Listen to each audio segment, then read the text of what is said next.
Coucou, aujourd'hui je vous propose de réaliser avec moi cette recette hyper facile et qui va vous ravir. Alors comme ingrédients, on aura besoin de 2 œufs, un sachet de levure chimique. J'utilise les mêmes verres pour les mesures. 2 verres de farine, un verre de sucre, un verre de lait et un demi-verre d'huile de tournesol. Du coup, en première étape, on casse les œufs. Pensez à les laver avant. On va venir y ajouter notre sucre en poudre. Vraiment, le gâteau, il n'a pas besoin de beaucoup d'ingrédients. Du coup, là, je viens blanchir mes œufs au batteur électrique.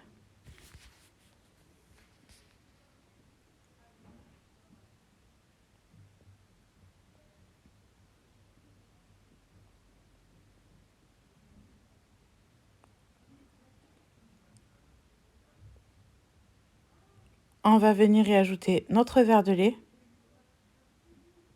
notre demi-verre d'huile. Je viens repasser un coup au batteur afin d'avoir vraiment un mélange homogène. J'en perds mes mots. On ajoute ensuite la farine ainsi que le sachet de levure chimique.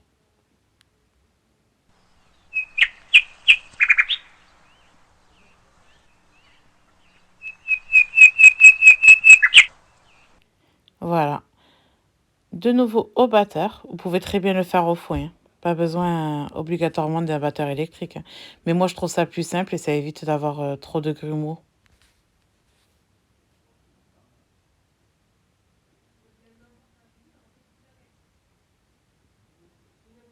Du coup, regardez, c'est normal. On a un mélange assez liquide, pas trop épais. Là, j'ai pris un moule en verre que j'ai beurré et fariné. J'ai préchauffé mon four à 160. Je viens verser mon mélange dans le moule délicatement. On essaye vraiment de mettre de la pâte de partout afin d'avoir un plat homogène. Voilà, j'équilibre.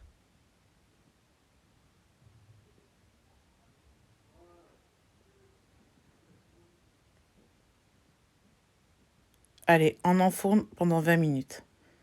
Voilà, regardez, après la cuisson. Selon les fours, ça varie, donc pensez à vérifier plusieurs fois votre moule au four.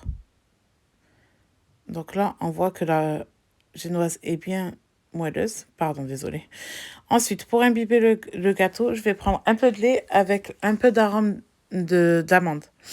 L'arôme, c'est vraiment facultatif, mais je trouve que ça rajoute vraiment un goût extra à votre gâteau, donc n'hésitez pas à l'utiliser pour imbiber.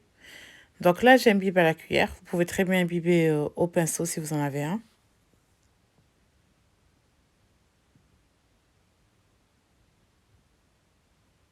Vous voyez que j'ai pas peur d'imbiber, mais vous allez voir en fait, le gâteau, vraiment, il absorbe tout le lait.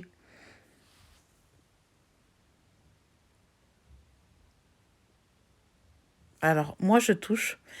Si vous touchez votre gâteau et que votre doigt est mouillé, c'est qu'il est assez imbibé. Donc là, on va passer au flan. Moi, j'ai utilisé des sachets de flan déjà prêts. Du coup, je mets un sachet dans un demi-litre de lait que je vais venir porter à ébullition. Le flan est déjà sucré. Faites attention à bien vérifier ça selon le flan que vous allez utiliser. Du coup, je remets bien au fouet et je porte à ébullition à feu doux. Regardez. Donc là, c'est à feu doux, ça commence à faire une mousse. On va laisser épaissir. Vous voyez? Donc là, j'ai porté à ébullition 2 minutes. Je vais venir le verser délicatement sur mon gâteau.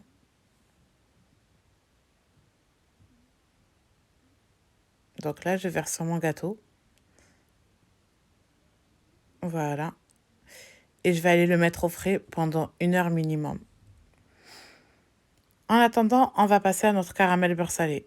Donc du sucre, du beurre demi-sel, des cerneaux de noix et de la crème liquide 30%. Donc je mets un verre d'eau dans mon sucre, je le mélange et je vais allumer dessus. Pendant ce temps-là, dans une autre casserole, je mets mon beurre à fondre avec ma crème liquide. C'est important de les faire chauffer ensemble avant de les verser sur notre caramel pour pas faire un choc thermique. Si on le verse froid sur le caramel, ben, ça a tendance à figer directement notre caramel Et là, ça devient une galère totale. Donc du coup, je porte à ébullition mon beurre et ma crème liquide. Donc là, vous voyez, il y a mon eau avec mon sucre. Je vais les laisser cuire tranquillement. Là, j'ai mon beurre et ma crème liquide. En attendant, je viens concasser grossièrement mes noix. Vous pouvez même les laisser entières, hein.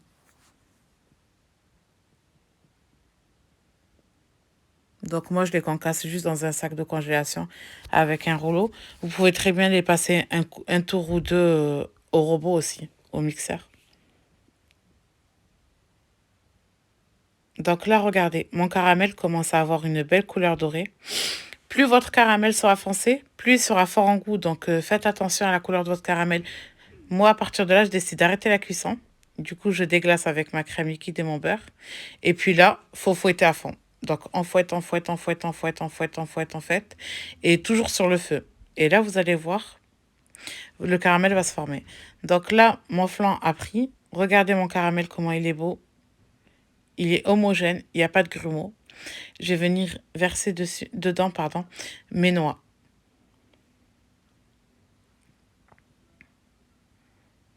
Donc, je verse mes noix dans le caramel. Je suis désolée, j'ai essayé d'accélérer un petit peu la vidéo. Donc là, j'ai versé mes noix dans le caramel. J'ai attendu que le caramel soit un petit peu tiède pour pouvoir le verser sur le flan. Si on le verse trop chaud, ben malheureusement, ça fait fondre le flan.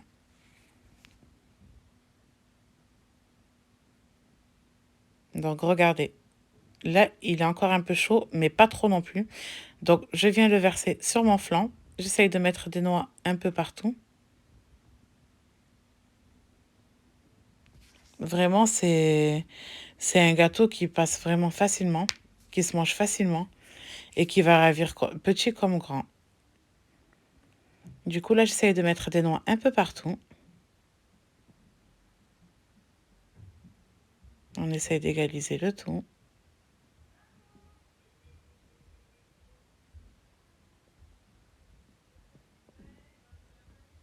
Après, il faut aimer le caramel. Voilà, donc j'essaye d'égaliser un peu le tout. Et là, je vais laisser le refroidir à température ambiante. Ensuite, le mettre au réfrigérateur toute une nuit, avant de le déguster. Donc moi, j'ai utilisé un plat en verre de manière à ce qu'on voit bien les dégradés. Donc j'espère que ma recette vous a plu. N'hésitez pas à me laisser vos avis en commentaire et à liker la vidéo. Bonne dégustation, idéale pour accompagner vos cafés et vos petits goûters d'hiver.